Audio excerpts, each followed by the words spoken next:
Hello, नमस्कार साथियों। आज मैं आप लोगों के लिए मोस्ट इम्पोर्टेंट टॉपिक लेके आ चुका हूँ सीडीपी के लिए। बाल विकास की परिभाषा और उनके सिद्धांत। परिभाषा के साथ साथ आपका सिद्धांत भी है, बाल विकास के सिद्धांत। तो आइए हमारे साथ बने रहें। आपको कोशिश करूंगा कि 10 से 20 मिनट के अंदर आपको ये चीज़ें समझा दी जाए। देखिए, पेन कापी लेके बैठिए। ये जो परिभाषा है वो तो आपको याद करना भी पड़ेगा, तो लिख लीजिए वीडियो पॉज करके ही। तो आइए देखते हैं। कह रहा है कि बाल विकास की परिभाषा, प्रमुख विद्वानों द्वारा बाल विकास की क्या परिभाषा दी गई। बिना किसी बकवास के तुरंत शुरू करते हैं। देखिए, ये स्टैनली हॉल हैं जिन्होंने किशोरावस्था के ऊपर बहुत सारा एक्सपेरिमेंट किया। देखिए, बाल विकास वह प्रक्रिया है जिसके द्वारा शिशु जन्म से लेकर पूर्व परिपक्वता तक शारीरिक, मानसिक, बौद्धिक, नैतिक, सामाजिक और भावनात्मक रूप से निरंतर परिवर्तन एवं प्रगति करता है। ये किया उनके स्टैनली हॉल ने। दूसरा है जीन पियाजे। उनका बाल विकास अनुकूलन की एक सतत प्रक्रिया जिसमें परिपक्वता, अनुभव और पर्यावरण के बीच संतुलन स्थापित होते हुए बुद्धि का विकास होता है। बाल विकास सामाजिक और सांस्कृतिक परिवेश में होने वाली एक प्रक्रिया है जिसमें भाषा, सामाजिक संपर्क और मार्गदर्शन की महत्वपूर्ण भूमिका होती है।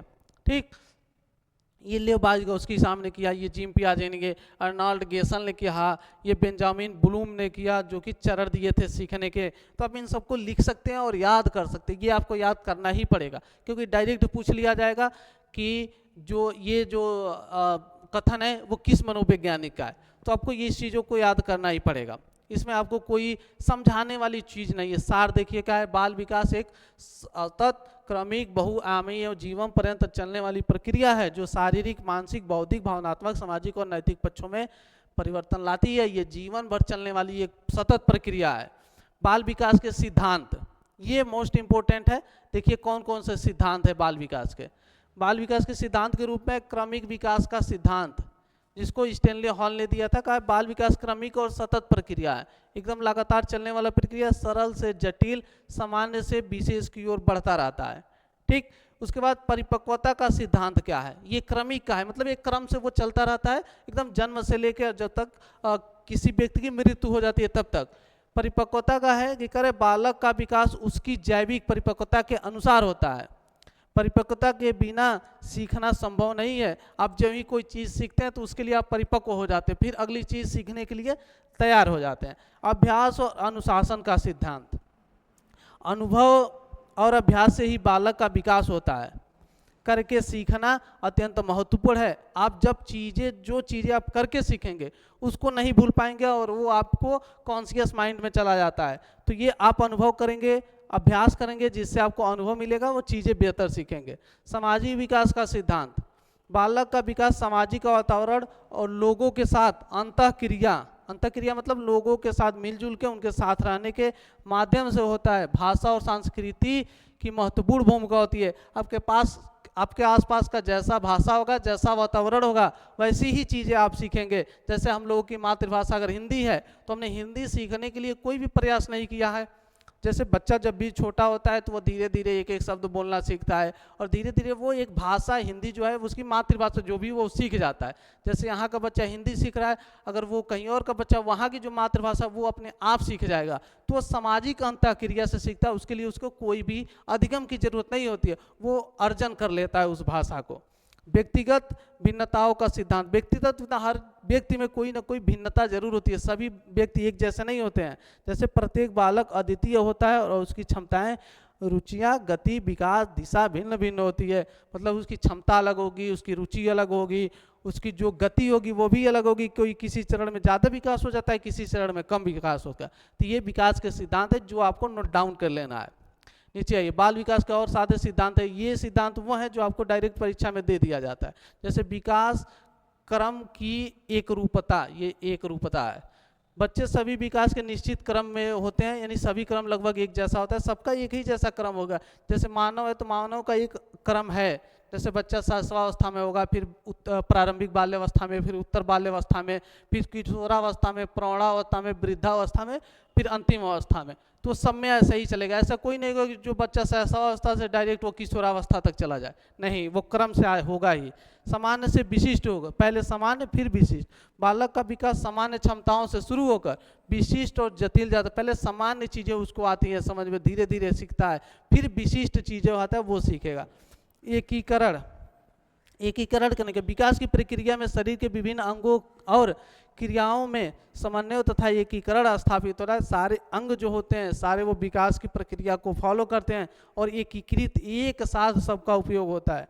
मानसिक विकास देखिए, बालक का मानसिक विकास शारीरिक विकास के साथ साथ होता है और दोनों एक दूसरे से प्रभावित करते हैं। जैसे आपका मानसिक विकास और शारीरिक विकास साथ साथ से होंगे, ऐसा नहीं होगा कि जब मानसिक विकास होगा तो शारीरिक विकास रुक जाएगा, दोनों होंगे। लेकिन हाँ, जैसे ही आपका मानसिक और शारीरिक एक साथ कंट्रोल में रहेंगे, एक साथ होंगे, जैसे मानसिक विकास भी होगा और उसी के साथ उसका शारीरिक विकास भी होता जाएगा। जैसे शैशवावस्था में दोनों तेज होंगे, फिर आगे अवस्था बढ़ेगी तो वैसे वैसे होंगी।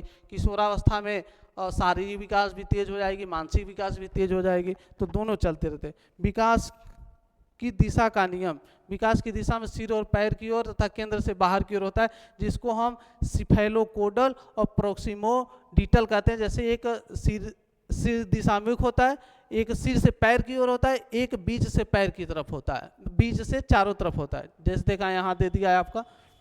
एक होता है मास्तको दो मुखी सिद्धांत, ये याद रखेंगे आप। हिंदी इसके कई सारे आएंगे लेकिन इंग्लिश लिखे ध्यान देंगे।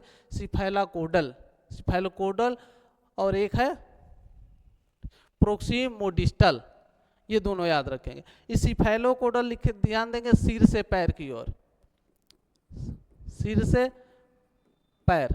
सिर से पैर का मतलब है कि सबसे पहले किसी बालक के सिर का विकास होगा, वो अपने गर्दन को, सिर को स्थिर रहना सीख जाएगा। फिर उसके बाद धीरे धीरे वो गर्दन, फिर रीढ़ की हड्डी, फिर ये हाथ पैर, नीचे लास्ट में उंगली तक पहुंचेगी, जिसको हम सिफेलोकोडल कहते हैं। देखिए, विकास सिर से प्रारंभ होकर पैरों के निचले भाग की ओर बढ़ता है। वो पैर हिलाएगा, उंगली का विकास सबसे अंत में होगा क्योंकि सबसे नीचे उंगली है। व्याख्या देखिए, शिशु पहले सिर को सीधा करता है, फिर बैठना, खड़ा होना और अंत में चलना सीखता है। और ये क्रिया होने में लगभग 1 साल का समय लगता है। जैसे देखिए, सिर उठाना, सोया है, सिर अब धीरे धीरे उठाएगा, फिर बैठना सीख गया क्योंकि इसका जो ये रीढ़ की हड्डी है और ये सर है, इसको वो कंट्रोल करना शुरू कर दिया। फिर खड़ा होना सीख जाएगा, पैरों के सहारे से भी खड़ा होगा, चल नहीं पाएगा। फिर अगले जब भी वो चरण होगी, ये 8 से 9 या 10वें जब भी महीने में हो जाएगा तो ये चलना शुरू होगा क्योंकि उसके पैर का भी अब विकास हो गया है, तो अब वो कंट्रोल कर सकता है। ठीक, इधर देखिए, और इसी के जैसे ये प्रोक्सिमोडिस्टल है, जिसका अर्थ है विकास शरीर केंद्र धड़ से प्रारंभ होकर बाहरी अंगों, हाथ पैर, उंगलियों की ओर जाता है। ये यहाँ से विकास होता है। सबसे पहले वो पेट, जो चेस्ट है, जो रीढ़ की हड्डी, यहाँ विकास होगा, फिर यहीं से साइड में जाएगा, हाथ का होगा, फिर हथेली का होगा, फिर उंगली का होगा। ऐसे इधर भी पैर का होगा, दूसरे पैर का एक ही साथ होंगे, फिर इसके जो ये पाँव है उसके, और अंत में उंगलियों का अंत में होगा। सिर पैर, हाथ पैर हिला सकता है लेकिन उंगली को कंट्रोल करने में उसको समय लगेगा क्योंकि उंगली का विकास सबसे अंतिम में होगा। व्याख्या देखिए, शिशु पहले हाथ पैर हिलाना सीखता है, फिर हाथ से वस्तु पकड़ना और अंत में उंगलियों से छोटी वस्तु उठाना सीखता है। छोटी वस्तु को उठाने के लिए उंगली की जरूरत होती है, तो उंगली का विकास लगभग अंत में होता है। अब देखिए, यहाँ उदाहरण दिया है, हाथ पैर हिला रहा है बच्चा, जो है वो सोया हुआ है पीठ के बल और हाथ पैर को ऐसे हिला रहा है। इसमें देखिएगा 2 पैर बना दिया लग रहा है, हाथ पैर हिला रहा है। उसके बाद हाथ से वस्तु पकड़ना, अभी उंगली पे कंट्रोल नहीं है, वो जो भी चीज़ पकड़ेगा वो पूरे हाथ से पकड़ेगा।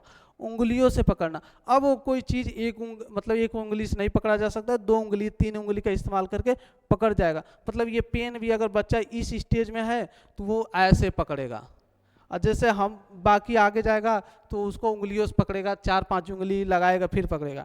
फिर आगे बढ़ेगा तो उसको मात्र 2 उंगली की जरूरत है और पेन को ऐसे पकड़ लेगा। ये इसकी विकास की प्रक्रिया है।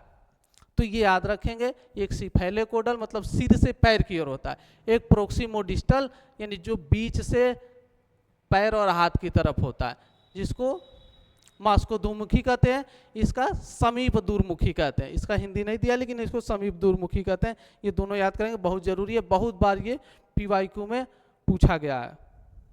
उसके बाद स्थूल और सूक्ष्म मोटर कौशल है। स्थूल और सूक्ष्म मोटर इतना आपको जानने की जरूरत नहीं, मैं थोड़ा से मैं बता देता हूँ। स्थूल और सूक्ष्म, सूक्ष्म मतलब होता है कि किसी भी चीज़ को कोई भी काम ऐसा जिसमें हमको कम मांसपेशियाँ की जरूरत हो, जैसे लिखने में, कोई चीज़ पकड़ने में, बैठे बैठे कोई काम करने में, इनमें सबको कम जरूरत पड़ती है। जैसे देखिए ये लिखने में, पेंसिल पकड़ने में, लिखने में, चित्र बनाने में, बाल काट बटन लगाने में, मोती पूरनों में, इसमें कम मेहनत की जरूरत है, मांसपेशियाँ उतनी जरूरत नहीं होती है। दूसरी तरफ जो है स्थूल वाला है, उसमें चलने में आपकी पैर की भी आवश्यकता पड़ रही है, आपकी पेट की भी, रीढ़ की हड्डी की भी, हाथ की भी, हाथ भी हिलते हैं। दौड़ने में, कूदने में, सीढ़ियाँ चढ़ने में, गेंद फेंकने में, पेंस नहीं, ये तो अलग हो गया।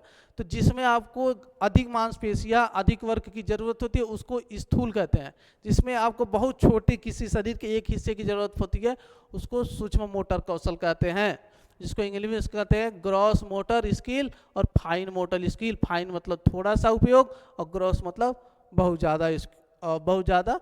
ये रहा आपका बाल विकास और उससे संबंधित जो भी सिद्धांत है, ठीक है। ये जरूरी चीज़ है, ये सूक्ष्म कौशल, स्थूल कौशल और सिफेलोकोडल, प्रोक्सिमोडिस्टल, ये चीज़ें आप जरूरी याद कर लेंगे। और जो भी विकास के सिद्धांत हैं, निरंतरता का सिद्धांत है या फिर जो भी क्रमिक सिद्धांत, इन सिद्धांतों को आप कर लेंगे, क्योंकि ये बार बार प्रश्न एग्जाम में पूछे जाते हैं, चाहे वो आपका यूपी टेट हो, चाहे सी टेट हो, चाहे अदर टेट परीक्षा हो, ठीक। तो आप इसको तैयार कर लेंगे, नोट डाउन कर लेंगे। और अभी हम आपसे विदा लेते हैं, मिलेंगे फिर से अगले क्लास में। तब तक आप हमारे चैनल जो है टीचर प्राइम एकेडमी को सब्सक्राइब कर दें, वीडियो आपको पसंद रहा है तो लाइक कर दें। और आगे जो भी हमारे जो भी PYQ सीरीज हैं या जो भी थ्योरी है, चाहे वो किसी भी सब्जेक्ट के, मैथ के हों, EVS के हों, साइंस को, उनको भी देखें ताकि आप अपने परीक्षा में बेहतर कर सकें। आप सभी का धन्यवाद। जय हिंद।